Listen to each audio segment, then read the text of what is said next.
Good morning friends, कैसे हैं आप सभी। आशा करता हूँ ठीक होंगे। जैसा कि हम लोगों ने पिछले वीडियो में जाना था, सिस्टम ऑफ यूनिट्स यानी कि मात्रक पद्धति। अलग अलग देशों में अलग अलग पद्धतियाँ यूज होती हैं। तो सभी देशों ने 1960 में जेनेवा के सम्मेलन में आकर के यह तय किया कि कैसा पद्धति होना चाहिए जो कि पूरी दुनिया के लिए हो, जिसे हम लोग इंटरनेशनल सिस्टम ऑफ यूनिट के नाम से जानते हैं। यह 1960 में अपनाया गया था।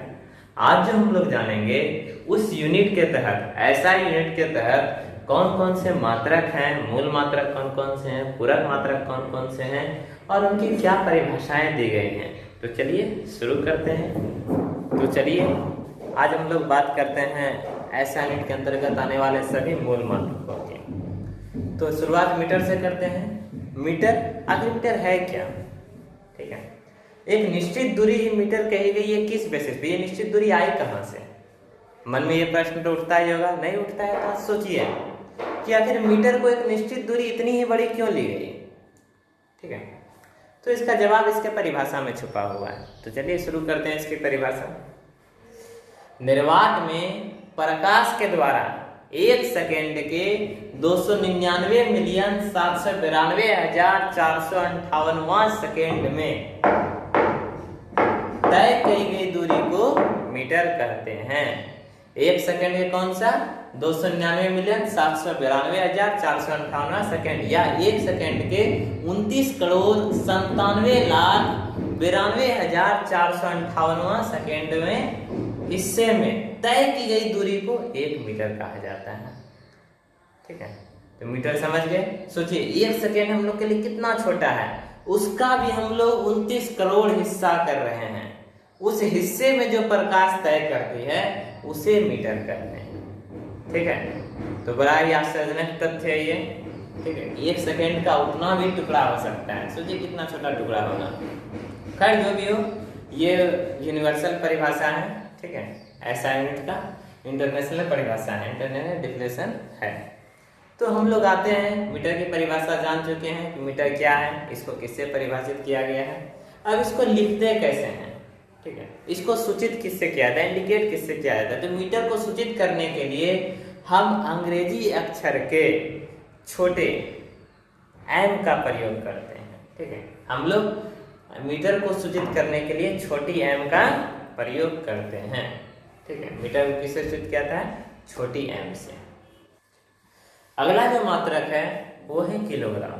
ठीक है, तो मीटर की तरह इसमें भी एक प्रश्न उठता है कि किलोग्राम आखिर आया कहाँ से और हर जगह बराबर किलोग्राम कहाँ से, कैसे? ठीक है, तो चलिए इसका जवाब अब इसके आगे मिलेगा। ठीक है, तो सुनिए, फ्रांस में पेरिस नामक जगह के पास एक सेवर्स स्थान है। ठीक है, सेवर्स जगह का नाम है। वहाँ International Bureau of Weights and Measuring की अंतर्राष्ट्रीय संस्था है माप और तौल की।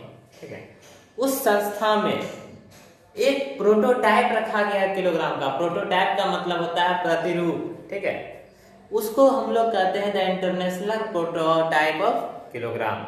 उसका जो द्रव्यमान है, उस प्रोटोटाइप का जो द्रव्यमान है उसे ही 1 किलोग्राम कहा गया है और उसी से सारे माप तौल को मेजर किया जाता है। ठीक है, उसका जो द्रव्यमान है वो 1 किलोग्राम है। वह जो प्रोटोटाइप है वह प्लेटिनम और इरिडियम का एक मिश्र धातु है। ठीक है, तो उसे ही पूरे यूनिवर्सल तौर पे 1 किलोग्राम कहा गया है और हम उसे ही मान के चलते हैं। ठीक है, तो चलिए हम लोग आगे लेते हैं। आखिर किलोग्राम को सूचित किससे करते हैं? किलोग्राम को सूचित करते हैं केजी से, छोटी के एंड छोटी जी। ठीक है, किलोग्राम को किससे सूचित किया जाता है? केजी, छोटी के और छोटी जी से, न कि बड़ी के और छोटी जी। ठीक है, इतना ध्यान में रखिए। अब जो हम बात करने वाले हैं वह है सेकंड। आखिर सेकंड है क्या? ठीक है, सेकंड किसे कहते हैं? ठीक है, आखिर एक छोटा सा समय अंतराल सेकंड होगा, ये किस पे आधारित है? ठीक है, तो चलिए शुरुआत करते हैं। सेकंड की परिभाषा सुनने से पहले हम लोग चले आते हैं सीजियम पर, क्योंकि इसकी परिभाषा सीजियम से जुड़ी हुई है। तो सीजियम कौन सा तत्व है? सीजियम पीरियोडिक टेबल में 55वें नंबर पे स्थित एक तत्व है। ठीक है, सीजियम का जब हम इलेक्ट्रॉनिक विन्यास निकालेंगे तो हम पाएंगे तो उसका सबसे बाहरी कक्षा में एक इलेक्ट्रॉन रह जाता है। सबसे बाहरी कक्षा में एक इलेक्ट्रॉन रहने की वजह से वह जो बचा हुआ इलेक्ट्रॉन है वह ऑसिलेट करते रहता है। ऑसिलेट मतलब आगे पीछे दोलन करते रहता है, कभी अपनी एनर्जी खोता है कभी पाता है, इसके कारण के वह दोलन करने लगता है। ठीक है, दोलन करने के दौरान उससे कुछ रेडिएशन उत्पन्न होते हैं। जब वह दोलन करेगा तो एक रेडिएशन भी छोड़ने लगता है। वह छोड़ा गया रेडिएशन का साइकिल जब रेडिएशन शुरू होकर के फिर आकर के शुरू होकर के फिर अगर अपनी उसी अवस्था में पहुंच जाता है तो वह पूरा एक साइकिल कहलाती है। ठीक है, तो जब छोड़ा गया रेडिएशन का साइकिल 9192631770 पूरा हो जाता है तो इस साइकिल को पूरे होने में जितना समय लगता है उसे ही हम लोग 1 सेकेंड कहते हैं। या यूं समझे कि वह जो बाहरी कक्षा में इलेक्ट्रॉन बच जाता है और जिसके कारण कि सीजियम रेडिएशन छोड़ना शुरू करता है तो 1 सेकेंड में सीजियम 9192631770 साइकिल पूरा कर लेता है अपने रेडिएशन का। ठीक है, यानी उस रेडिएशन को कंप्लीट होने में कुल 1 सेकेंड लगते हैं। इस तरह से हम पाते हैं कि सेकेंड की परिभाषा रेडिएशन के काउंटिंग पे आधारित है। अब जो हम लोग बात करने वाले हैं वो है एम्पियर। आखिर 1 एम्पियर किसे कहते हैं, इसकी वैल्यू कहाँ से आती है। ठीक है, तो चलिए शुरू करते हैं, इसकी वैल्यू पता करते हैं। जब दो कंडक्टर तो समझ रहे हैं, चालक जिससे कि हम विद्युत धारा बहा सकें। ठीक है, जिससे हम विद्युत धारा को बहाव दे सकें।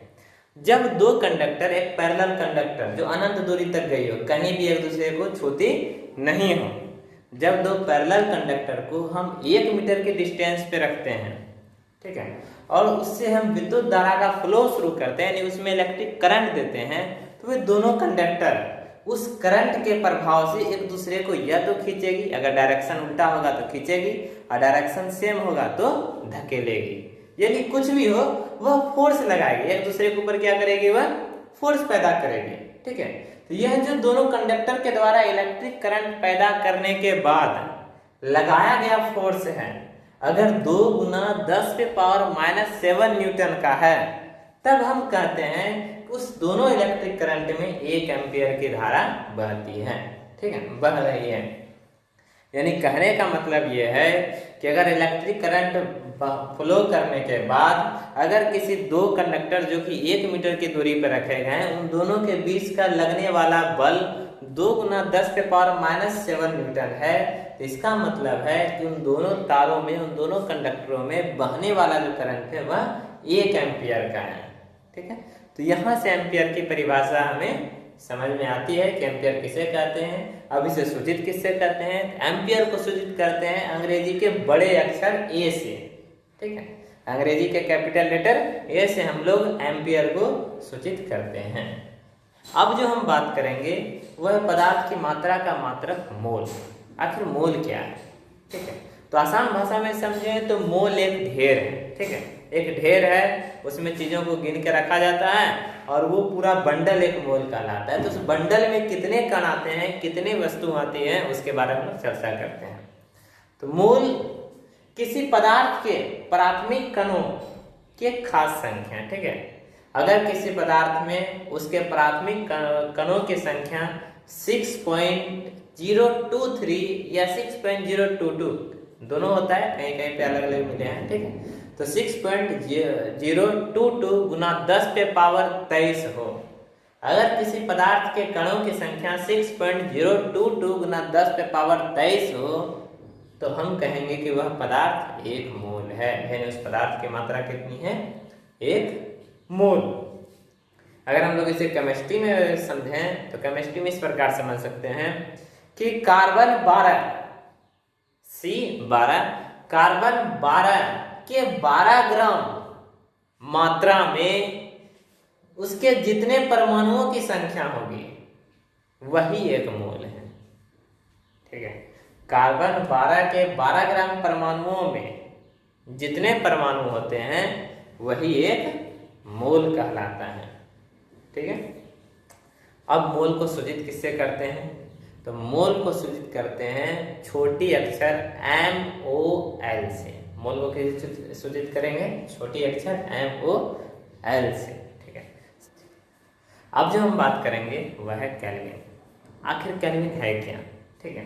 केल्विन को कैसे डिफाइन किया जाता है? केल्विन को डिफाइन किया जाता है पानी के द्वारा। पानी ने हमें केल्विन की परिभाषा दी है, ठीक है। तो इस केल्विन को समझने से पहले एक टर्म जो आने वाला है इसके परिभाषा में, वो है ट्रिपल पॉइंट। हम लोग सबसे पहले ये समझ लें कि ट्रिपल पॉइंट होता क्या है, ठीक है, तब हम लोग केल्विन को भी अच्छी तरह समझ पाएंगे। तो ट्रिपल पॉइंट किसी पदार्थ के का वह खास तापमान है। ट्रिपल पॉइंट किसी पदार्थ का वह खास तापमान है जिस तापमान पर वह पदार्थ अपने तीनों स्टेट में पाई जाती है, यानी लिक्विड फॉर्म में भी पाई जाएगी, गैस फॉर्म में पाई जाएगी और सॉलिड फॉर्म में भी पाई जाएगी। सुन के तो आश्चर्य लग रहा है कि क्या कोई पदार्थ तीनों किसी खास टेम्परेचर पे तीनों अवस्थाओं में मिल सकता है, ठीक है। क्योंकि अगर हम पानी की बात करें तो हमें सॉलिड फॉर्म में जाने के लिए 0 डिग्री सेल्सियस से नीचे आना होता है, और लिक्विड फॉर्म में जाने के लिए 0 से ऊपर 100 से नीचे रहना पड़ता है। और जैसे ही 100 क्रॉस करते हैं तो हमें वाटर की वेपर फॉर्म मिल जाती है, गैस फॉर्म मिल जाती है। तो ऐसा कैसे हो सकता है कि वाटर का तीनों स्टेट्स एक ही समय में मौजूद हो?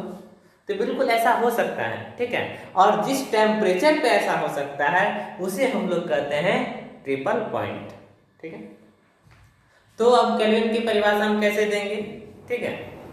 तो केल्विन की परिभाषा इस प्रकार से है कि वाटर के ट्रिपल पॉइंट को अगर 1/273.16 से मल्टीप्लाई करें तो हमें जो मिलता है वह 1 केल्विन है।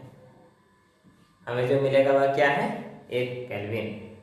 और मन में तो प्रश्न आ ही रहा होगा कि आखिर वाटर का ट्रिपल पॉइंट होता कितना है। तो परिभाषा से भी आप लोग अंदाजा लगा सकते हैं। और मैं ये बता दूं कि वाटर का ट्रिपल पॉइंट होता ही है 273.16 केल्विन, ठीक है। इसीलिए तो अगर हम उससे 1/273.16 केल्विन से मल्टीप्लाई करेंगे तो खुद ब खुद बना रहा है कैलकुलेशन से, ठीक है। सेल्सियस में जो इसका ट्रिपल पॉइंट है वो जो है 0.01 डिग्री सेल्सियस, ठीक है। अब हम लोग आते हैं केल्विन को किससे सूचित करते हैं, आखिर इसे हम संकेत क्या है, इसको हम इंडिकेट क्या चीज से करेंगे? तो केल्विन को हम इंडिकेट करते हैं अंग्रेजी के बड़े अक्षर के से। अब जो हम बात करेंगे वह है कैंडेला। आखिर किसे कहते हैं एक कैंडेला? तो किसी प्रकाश स्रोत के द्वारा किसी एक खास कलर के, ठीक है, मोनोक्रोमेटिक रेडिएशन, किसी एक खास कलर का रेडिएशन छोड़ा जाता है। और अगर उस रेडिएशन की फ्रीक्वेंसी 5.4 गुना 10⁻14 हर्ट्ज हो, ठीक है, उस रेडिएशन की फ्रीक्वेंसी 5.4 गुना 10⁻14 हर्ट्ज, रेडिएशन को फ्रीक्वेंसी में नापते हैं, ठीक है, विकिरण। तो और ठीक है 5.4 गुना 10⁻14 हर्ट्ज, और उसके द्वारा जो एनर्जी रिलीज किया जाए वो 1/683, ठीक है, 1/683 यानी 1/683 वाट पर स्टेरेडियन हो, यानी एक स्टेरेडियन का है तो वह 1/683 वाट रिलीज करेगा। अगर उतनी एनर्जी हो तो हम कहेंगे कि वह जो प्रकाश स्रोत है उसने हमें एक कैंडेला का लाइट दिया, ठीक है। आसान भाषा में समझे कि अगर हमारे पास कोई बल्ब है और वह एक स्टेरेडियन पे रखी गई है, ठीक है, और उसके द्वारा रिलीज की जाने वाली एनर्जी 1/683 वाट पर स्टेरेडियन है, और उसके द्वारा जो फ्रीक्वेंसी निकल रही है वह 5.4 गुना 10⁻14 है, तो हम कहेंगे कि वह जो प्रकाश छोड़ रहा है वह 1 कैंडेला लाइट छोड़ रहा है, ठीक है। कैंडेला में इतना ही था, ठीक। अब आते हमने मूल मात्रकों में 7 मात्रकों के बारे में विस्तार से जाना, ठीक है। अब बारी है कि हम पूरक मात्रकों के बारे में भी जान लें। तो पूरक मात्रकों में सबसे पहला जो मात्रक है वो है रेडियन। रेडियन समतल कोण का मात्रक है, लेकिन रेडियन कहते किसे हैं, ठीक है। तो चलिए स्टार्ट करते हैं। अगर किसी वृत्त के द्वारा, ठीक है, अगर मान लें अगर किसी वृत्त की त्रिज्या 8 सेंटीमीटर है, ठीक है, तो उसके केंद्र पर 8 सेंटीमीटर लंबाई के ही चाप के द्वारा बनाया गया कोण 1 रेडियन होगा। अब चाप क्या है? ठीक है, प्रश्न उठता है कि चाप क्या है। तो चाप क्या है समझते हैं। सर्किल के गोलाई का एक छोटा सा टुकड़ा चाप कहलाता है, उसको अंग्रेजी में आर्क बोलते हैं। तो उस चाप की भी लंबाई उतनी ही होनी चाहिए जितनी कि उस सर्किल का रेडियस है, त्रिज्या है। अब उतनी लंबाई का त्रिज्या, उतनी लंबाई का चाप केंद्र पे जो एंगल बनाएगा उसे ही हम 1 रेडियन कहते हैं। रेडियन को सूचित करते हैं हम लोग RAD, छोटी में RAD से, ठीक है। दूसरा जो पूरक मात्रक है वो है ठोस कोण। ठोस कोण क्या है? ठोस कोण क्या है, चलिए आगे बढ़ते हैं। सबसे पहले जानते हैं ठोस कोण का मात्रक। ठोस कोण का मात्रक होता है स्टेरेडियन, ठीक है। स्टेरेडियन समझने के लिए हमें अब 3D में आना होगा। 3D मतलब क्या है? 3 डायमेंशनल, जैसे आपका गोला, बेलन, तो एंगल तो खैर गोला से ही हम लोग समझेंगे अच्छी तरह से, ठीक है। तो जब गोला, किसी गोला का एक सरफेस, एक गोल सरफेस हम लोग ऊपर से काटते हैं, ठीक है। अगर उस सरफेस का एरिया उतना ही है जितना कि उस गोले की त्रिज्या का स्क्वायर है, ठीक है। मान लेते हैं कि हमारे पास एक गोला है, वो 8 सेंटीमीटर का है, ठीक है। तो हमें जो सरफेस काटना है उस त्रिज्या के स्क्वायर के बराबर। त्रिज्या का स्क्वायर क्या होगा? R square. यानी हमने जो गोला का सरफेस काटा है उसका भी अगर एरिया आर स्क्वायर है तो उस एरिया के द्वारा केंद्र पे, उस गोले के केंद्र पे बनाया गया कोण, जो बनाया गया ठोस कोण होगा, वो एक स्टेरेडियन होगा, ठीक है। और इस तरह से हम लोगों ने बारी बारी से सभी मात्रकों के बारे में डेफिनेशन जाना। अब आपके मन में एक प्रश्न चल रहा होगा कि हमने मूल मात्रक की बात की, उसके बाद सीधे पूरक मात्रक पे आ गए, व्युत्पन्न मात्रक कहाँ गया? तो जानकारी के लिए बता दें कि व्युत्पन्न मात्रक तो हमें मूल मात्रकों से ही मिला था, है ना। तो जब हम मूल मात्रकों को समझ चुके हैं तो मूल मात्रक के आधार पर व्युत्पन्न मात्रक के फार्मूले हुए करते हैं जो हम लोग आगे समझेंगे, ठीक है।